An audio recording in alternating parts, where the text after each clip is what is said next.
Halo teman-teman, salam sehat. Kali ini saya akan sharing tentang perawatan dan pengobatan sendiri atau swamedikasi.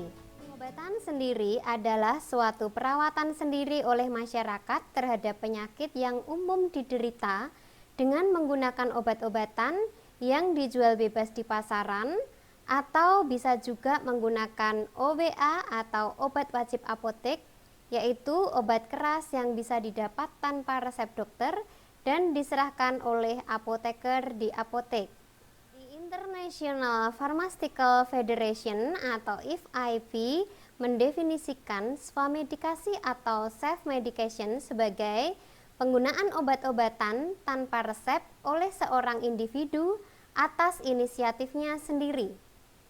Kemudian, menurut WHO, definisi swamedikasi adalah pemilihan dan penggunaan obat modern, herbal, maupun obat tradisional oleh seorang individu untuk mengatasi penyakit atau gejala penyakit.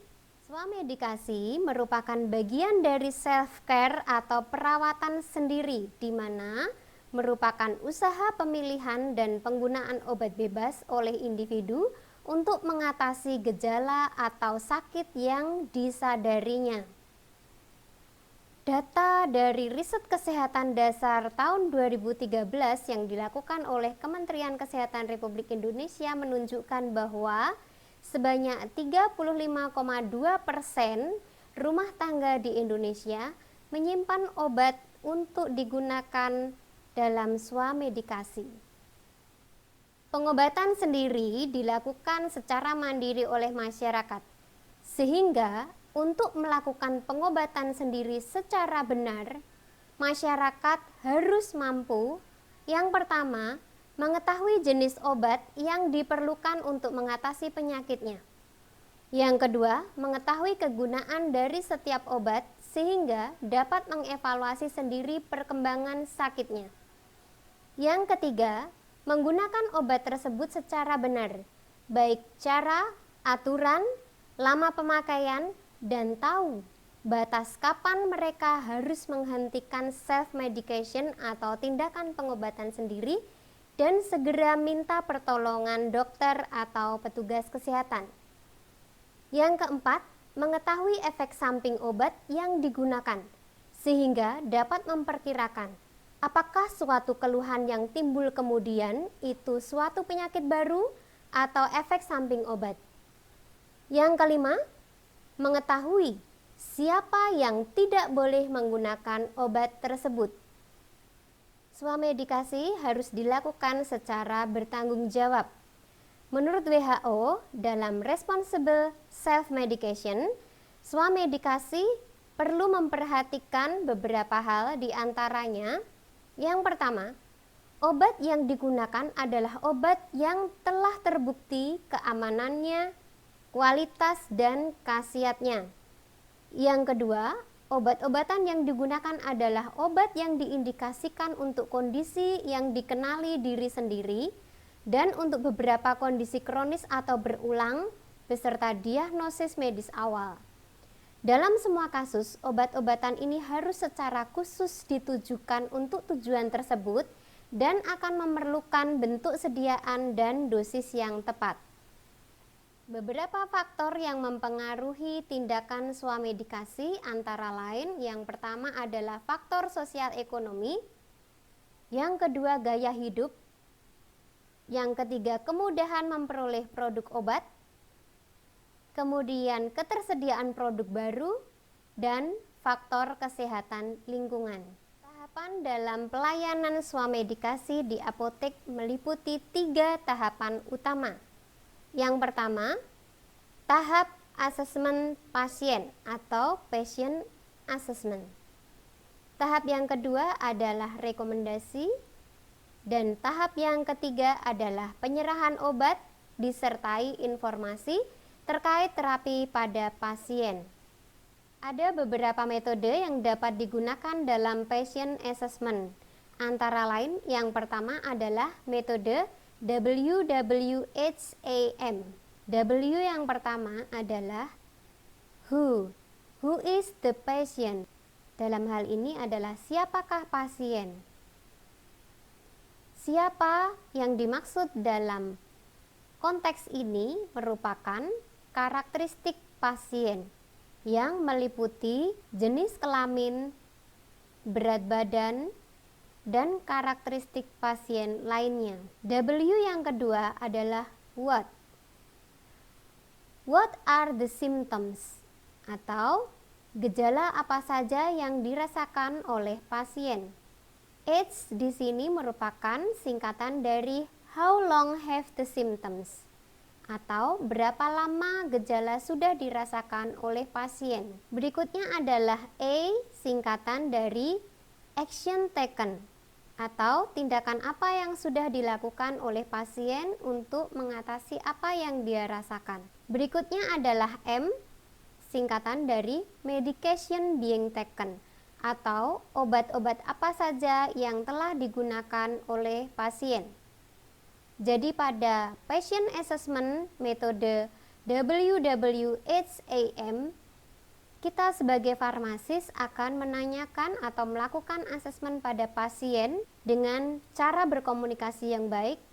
Yang kita tanyakan meliputi poin-poin who is the patient, siapakah pasien, yang meliputi karakteristik pasien, what are the symptoms atau gejala apa yang dirasakan oleh pasien, how long have the symptoms, jadi kita menanyakan berapa lama pasien merasakan gejala tersebut. Kemudian action taken atau tindakan apa yang sudah dilakukan oleh pasien untuk mengatasi apa yang dia rasakan, serta obat-obat apa saja yang telah digunakan oleh pasien. Hal ini merupakan informasi yang sangat penting untuk kita dapat melakukan penilaian kondisi pasien untuk kita dapat selanjutnya memberikan rekomendasi. Metode asesmen yang berikutnya yang juga dapat digunakan adalah metode S-method. Metode S-method merupakan singkatan dari A atau age atau appearance, dalam hal ini adalah usia pasien. Berikutnya adalah S, singkatan dari self or someone else. Jadi tindakan pengobatan sendiri yang pasien konsultasikan ini untuk dirinya sendiri atau orang lain, misalnya keluarganya atau orang lain. Berikutnya adalah M, singkatan dari medication. Dalam hal ini kita menanyakan pengobatan yang sudah dilakukan untuk mengatasi gejala sakit yang disampaikan oleh pasien. Berikutnya adalah E, singkatan dari extra medication, regularly taken on prescription or OTC. Jadi pengobatan yang tadi disampaikan oleh pasien yang sedang digunakan ini, apakah dengan resep ataupun dengan non-resep, kita tanyakan semua pengobatan yang telah digunakan. Berikutnya adalah T atau time symptoms. Dalam hal ini kita menanyakan lama gejala. H merupakan singkatan dari history atau riwayat pasien. Pada poin ini kita menanyakan riwayat pasien, baik itu riwayat penyakit, riwayat keluarga, maupun mungkin riwayat sosial. O merupakan singkatan dari other symptoms.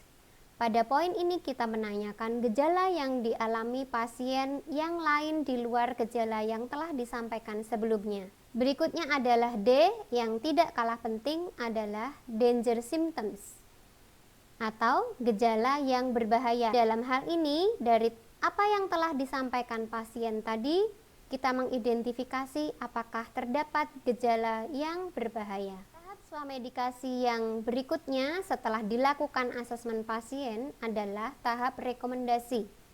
Jadi setelah kita melakukan asesmen terhadap kondisi pasien, kita dapat memberikan rekomendasi. Rekomendasi merupakan saran, menganjurkan yang diberikan oleh petugas apotek kepada pasien swamedikasi, yaitu dapat berupa rujukan ke dokter apabila diperlukan harus dirujuk ke dokter, ataupun rekomendasi obat. Swamedikasi yang bertanggung jawab membutuhkan produk obat yang sudah terbukti keamanan, khasiat, dan kualitasnya, serta membutuhkan pemilihan obat yang tepat sesuai dengan indikasi penyakit dan kondisi pasien. Sehingga di sini peran apoteker sangat penting dalam swamedikasi. Menurut peraturan perundang-undangan, apoteker memiliki tanggung jawab profesional untuk merekomendasikan kepada pasien agar segera mencari nasihat medis yang diperlukan apabila dipertimbangkan swamedikasi tidak mencukupi. Rekomendasi yang diberikan tidak selalu swamedikasi dilanjutkan.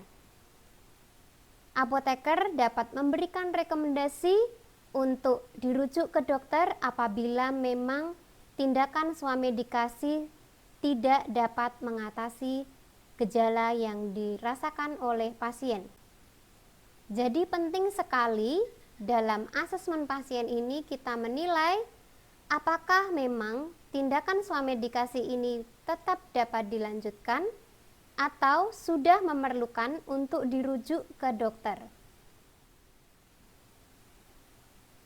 Apabila berdasarkan asesmen pasien yang telah dilakukan dinilai bahwa tindakan swamedikasi masih dapat dilakukan serta pada tindakan swamedikasi tersebut direkomendasikan obat, maka tahap selanjutnya yang ketiga adalah penyerahan obat disertai dengan informasi terkait terapi pada pasien. Pelayanan informasi obat merupakan kegiatan yang dilakukan oleh apoteker dalam pemberian informasi mengenai obat yang tidak memihak dan dengan bukti terbaik dalam segala aspek penggunaan obat kepada profesi kesehatan lain, pasien, atau masyarakat. Pemberian informasi obat ditujukan untuk meningkatkan hasil terapi dengan memaksimalkan penggunaan obat-obatan yang tepat. Informasi yang perlu disampaikan pada pasien antara lain yang pertama adalah khasiat obat. Khasiat obat yang disampaikan pada pasien adalah khasiat obat yang sesuai dengan kondisi pasien secara individual. Pasien perlu diberikan informasi tentang kontraindikasi agar pasien tidak menggunakannya jika memiliki kontraindikasi yang dimaksud. Yang ketiga adalah informasi tentang efek samping obat dan cara mengatasinya.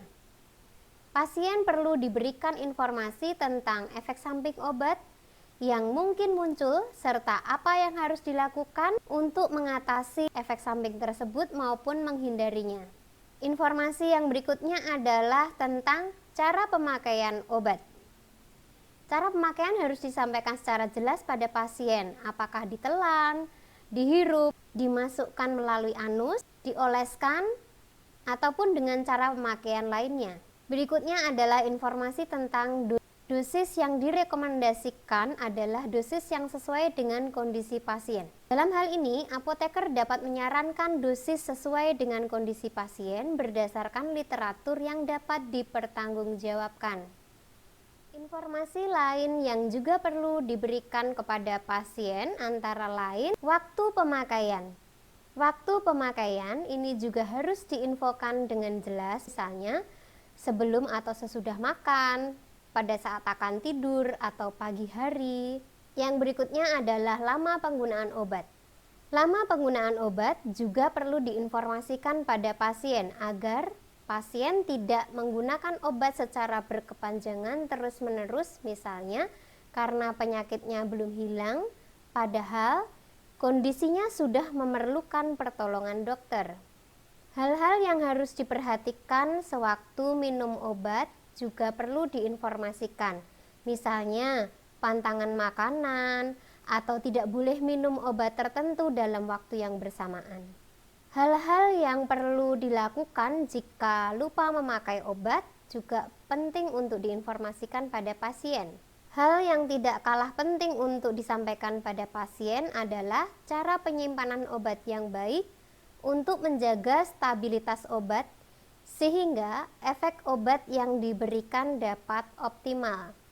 Selain itu, pasien juga perlu diinformasikan bagaimana cara memperlakukan obat yang masih tersisa dan cara membedakan obat yang masih baik dan yang sudah rusak. Informasi lain yang juga perlu disampaikan pada pasien antara lain informasi non-farmakologi. Informasi non-farmakologi merupakan informasi yang diberikan sebagai terapi tambahan tanpa menggunakan obat untuk meningkatkan keberhasilan suatu terapi. Contohnya, makan secara teratur, makan secukupnya, jangan membiarkan perut kosong, jangan makan makanan yang pedas dan asam, atau misalnya jangan minum minuman beralkohol, atau hindari konsumsi obat yang dapat menimbulkan iritasi lambung seperti aspirin, kemudian hindari stres, ataupun hindari merokok, dan lain sebagainya. Medikasi yang dilakukan dengan bertanggung jawab akan memberikan beberapa manfaat, antara lain yang pertama, membantu mencegah dan mengatasi gejala penyakit ringan, memungkinkan aktivitas masyarakat tetap berjalan dan tetap produktif, menghemat biaya dokter dan penebusan obat resep yang biasanya lebih mahal, meningkatkan kepercayaan diri dalam pengobatan sehingga menjadi lebih aktif dan peduli terhadap kesehatan diri sendiri.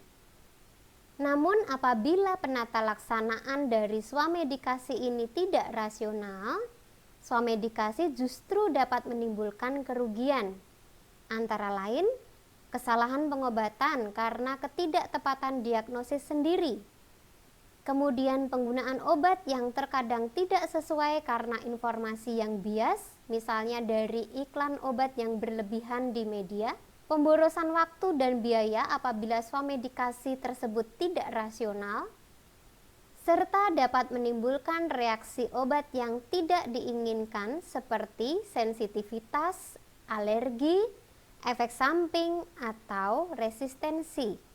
Golongan obat yang dapat digunakan dalam swamedikasi antara lain golongan obat bebas terbatas, dan obat wajib apotik atau OWA.